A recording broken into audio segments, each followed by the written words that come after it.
दिल्ली की सख्ती के बाद जम्मू कश्मीर की मुफ्ती सरकार ने पाकिस्तान के समर्थन में नारे लगाने वाले मसरत आलम को नजरबंद कर दिया। इसके साथ साथ अलगाववादी नेता सैयद अली शाह गिलानी, मीर वाइज और शब्बीर शाह को भी उनके घरों में नजरबंद कर दिया गया।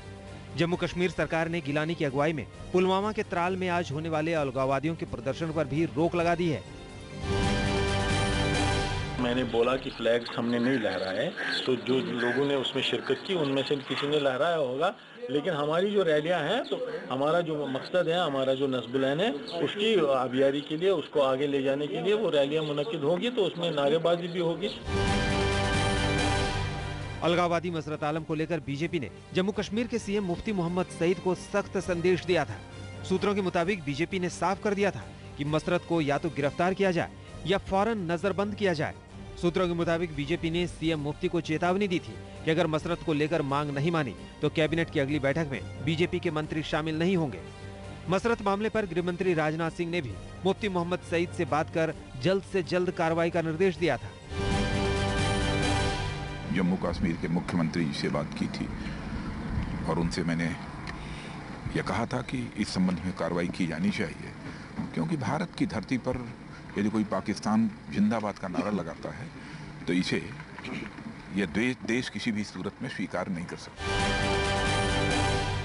देशद्रोही मसरत को समर्थन देकर पाकिस्तान ने भी अपने नापाक इरादे जाहिर कर दिए। पाक विदेश मंत्रालय ने श्रीनगर में नारेबाजी को भावनाओं का उबाल बताया। केंद्रीय मंत्री उमा भारती ने मसरत के नारों पर पलटवार करते हुए कहा है कि पाकिस्तान की खुद जान निकली हुई है, वो दूसरे की जान नहीं बन पाएगा। पाकिस्तान की तो अभी खुद की जान निकली जा रही है, तो वो दूसरे की जान तो अभी बन ही नहीं पाएगा। अभी तो पाकिस्तान स्वयं आतंकवाद का बहुत बड़ा शिकार हो गया है, अपने ही द्वारा निर्मित आतंकवाद का शिकार पाकिस्तान अभी हो गया है। सूत्रों के मुताबिक सुरक्षा एजेंसियों ने चेतावनी दी है कि जम्मू कश्मीर में माहौल खराब करने की संगठित कोशिश हो सकती है। सूत्रों के मुताबिक अलगाववादी संगठन फिर से 2010 की योजना को दोहरा सकते हैं। तब मसरत आलम ने भड़काऊ भाषण और पत्थरबाजी से माहौल बिगाड़ने की कोशिश की थी। प्रधानमंत्री नरेंद्र मोदी का 3 दिनों का दौरा आज खत्म हो रहा है। पीएम मोदी आज कनाडा से स्वदेश के लिए रवाना होंगे। मोदी ने कनाडा दौरे के आखिर में वैंकूवर के स्वामी नारायण मंदिर का दौरा किया। सुप्रीम कोर्ट ने कहा है हिंदू धर्म एक कोई रिलीजन नहीं है, ये कोई पूजा पद्धति का नाम नहीं है। सुप्रीम कोर्ट ने कहा है it's a way of life. PM Modi ने कनाडा के टोरंटो में एयर इंडिया मेमोरियल का दौरा कर 1985 में कनिष्क विमान विस्फोट में मारे गए 326 लोगों को श्रद्धांजलि दी। प्रधानमंत्री ने आतंकी हमले में मारे गए लोगों के परिजनों से भी बात की। इस मौके पर कनाडा के पीएम स्टीफन हार्पर भी उनके साथ मौजूद थे। अमेरिका के राष्ट्रपति बराक ओबामा ने पीएम नरेंद्र मोदी की जमकर सराहना की है। टाइम पत्रिका के लिए लिखे एक लेख में ओबामा ने मोदी को रिफॉर्मर इन चीफ लिखते हुए उनके जीवन की कई उपलब्धियों का जिक्र किया। ओबामा ने लिखा कि मोदी जब छोटे थे तो उन्होंने चाय बेचने में अपने पिता की मदद करके परिवार को सहारा दिया। आज वो दुनिया के सबसे बड़े लोकतंत्र के नेता हैं। पीएम मोदी ने भी ट्वीट करके इसके लिए अमेरिकी राष्ट्रपति को धन्यवाद कहा।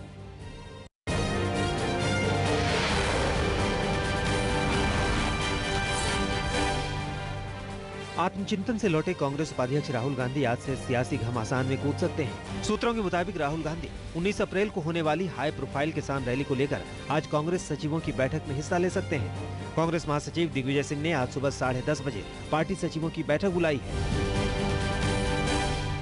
लौटे कहाँ से हैं? अब ये मुझे जानकारी नहीं, लेकिन लौटे हैं इतनी जानकारी है। ये मुझे मालूम था कि 19 तारीख को वो भाषण देंगे, ये बताया गया था।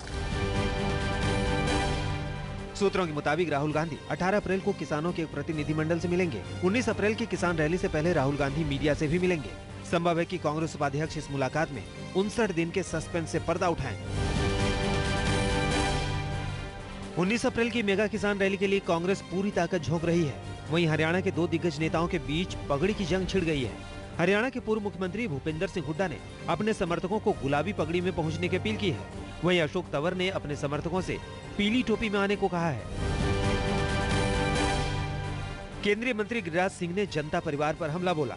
मथुरा में एक कार्यक्रम में पहुंचे गिरिराज ने कहा कि अगर आज लोहिया जिंदा होते तो वो अपने आप को शर्मसार महसूस करते। उन्होंने कहा कि नीतीश और लालू बुरी तरह से घबराए हुए हैं। आने वाले समय में जनता परिवार महाप्रलय साबित होगा। शायद लोहिया जिंदा होते तो अपने को शर्मसार महसूस करते। लोहिया ने कांग्रेस को हटाने के लिए जनसंघ से लेकर कम्युनिस्ट तक को अपने साथ जोड़ करके कांग्रेस को हटाया था। ये आज नरेंद्र मोदी को हटाने के लिए घबराहट में, किसी एक में ताकत नहीं। आज बिहार में चुनाव होना है, नीतीश कुमार सबसे भयभीत हैं, लालू यादव सबसे ज्यादा भयभीत हैं। ये महाविलय नहीं है, आने वाले दिन में जनता परिवार का यह महाप्रलय साबित है। कांग्रेस नेता नारायण राणे की हार पर जूनियर राणे ने कहा कि कांग्रेस की गुटबाजी ले डूबी। नीतीश राणे ने कहा कि मुंबई में कांग्रेस के पास संगठन ही नहीं है। हार की बौखलाहट में उन्होंने एमआईएम पर गुस्सा निकाला और कहा कि एमआईएम मुसलमानों को नशे की गर्त में ढकेल रहा है।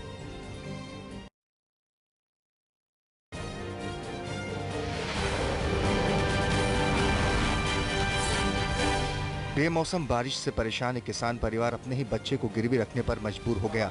मध्य प्रदेश के हरदा में कर्ज में डूबे किसान ने अपने 2 बच्चों को साल भर के लिए गडरिये को गिरवी दे दिया। 11 और 13 साल के बच्चे को गिरवी रखने के बदले उन्हें 35,000 रुपए मिले। खेतों में लगाए ट्यूबवेल के पैसे ना चुका पाने की वजह से किसान परिवार को ऐसा करना पड़ा।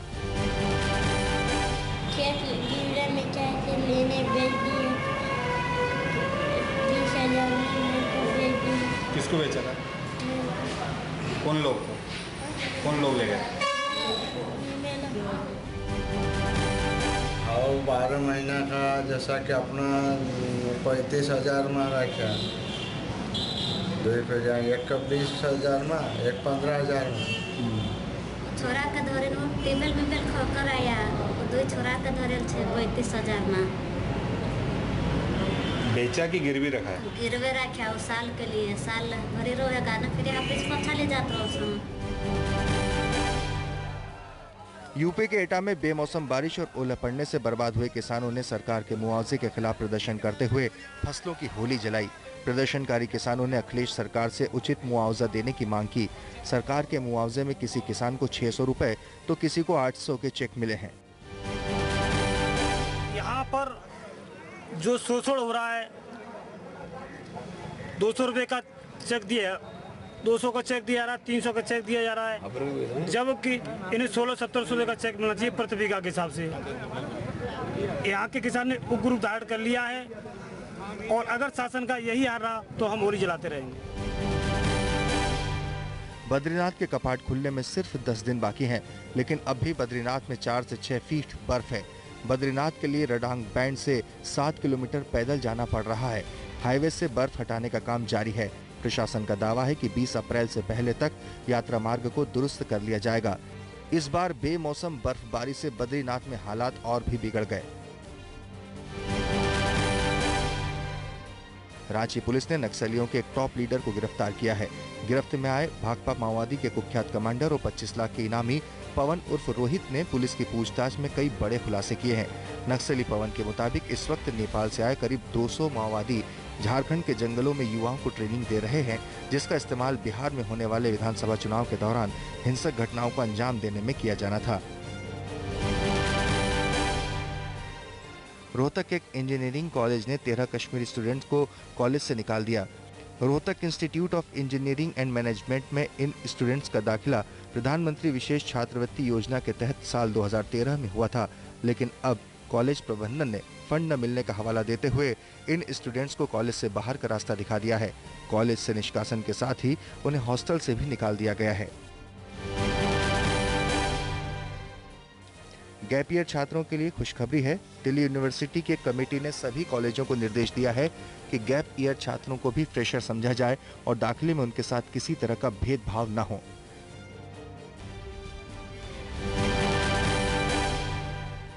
राजस्थान में अक्षय तृतीया पर बड़ी संख्या में बाल विवाह की परंपरा रही है। इसे रोकने के लिए सरकार ने इस साल फिर आदेश दिए हैं कि बाल विवाह रोकने में पंडित, नाई, हलवाई और टेंट व्यवसायियों की मदद ली जाए। गांव-गांव में अपनी सूचना को मजबूत करने के लिए सरकार ने एसडीएम और एसपी को कहा है कि ऐसे टेंट व्यवसायी, पंडित और नाई के खिलाफ कड़ी कार्रवाई हो जो बाल विवाह कराने में मदद कर रहे हों। बिहार में गया जिले के नीमचक बथानी एक बार फिर सोने की पहाड़ी को लेकर चर्चा में आ गया है। पिछले 3 साल में इस पहाड़ की गुपचुप खुदाई कर ये पता लगाने की कोशिश की जा रही है कि यहाँ से निकलने वाले सुनहरे कण सोना तो नहीं है। पहाड़ी के टीले पर कई जगह बोर कर पहाड़ के करीब 15 से 20 मीटर नीचे से वो काले पत्थर निकाले जा रहे हैं। सोने की खोज के बारे में 2010 में तब पहली बार पता चला था जब भूगर्भवेत्ताओं की एक टीम यहाँ सर्वे के लिए आई थी। केंद्र सरकार एयर इंडिया को उबारने में लगी हुई है, लेकिन सरकार ही एयर इंडिया की परेशानियों का कारण भी बन रही है। सरकार पर एयर इंडिया के करीब 600 करोड़ रुपए बकाया है। ये पैसा सरकार को वीवीआईपी ट्रेवल के बिल के तौर पर एयर इंडिया को चुकाना है। ये 600 करोड़ की रकम इस साल के मार्च महीने तक बकाया बताई जा रही है। जानकार मानते हैं कि सरकार ये रकम चुकाने में अगर ज्यादा देर करेगी तो एयर इंडिया की वित्तीय समस्याएं और बढ़ सकती हैं। एयर इंडिया सरकार में प्रधानमंत्री और सरकार के आदेश पर कई और लोगों को अपने खास विमानों की सुविधाएं मुहैया कराता है। इसके अलावा गृह मंत्रालय और विदेश मंत्रालय भी समय समय पर इसकी सेवाएं लेते हैं। दिल्ली में घटते लिंगानुपात पर सुप्रीम कोर्ट ने चिंता जाहिर की है। सुप्रीम कोर्ट ने कहा है कि लिंग अनुपात में बढ़ोतरी नहीं हुई है। सुप्रीम कोर्ट ने दिल्ली के हलफनामे पर भी नाराजगी जाहिर की है और कहा है कि जानकारी अधूरी है। कोर्ट ने कहा है कि पीएनडीटी एक्ट कई साल पहले बना था, फिर भी लिंगानुपात में कमी ये बताती है कि एक्ट को ठीक से लागू नहीं किया गया, जो बच्चियों के प्रति अपमान को बताता है। दिल्ली के नजफगढ़ के समसपुर गांव में एक निर्माणाधीन मकान के गिरने से एक 4 साल के बच्चे की मौत हो गई, जबकि 3 महिला समेत 6 लोग घायल हो गए। सभी घायलों का राव तुलाराम अस्पताल में इलाज चल रहा है।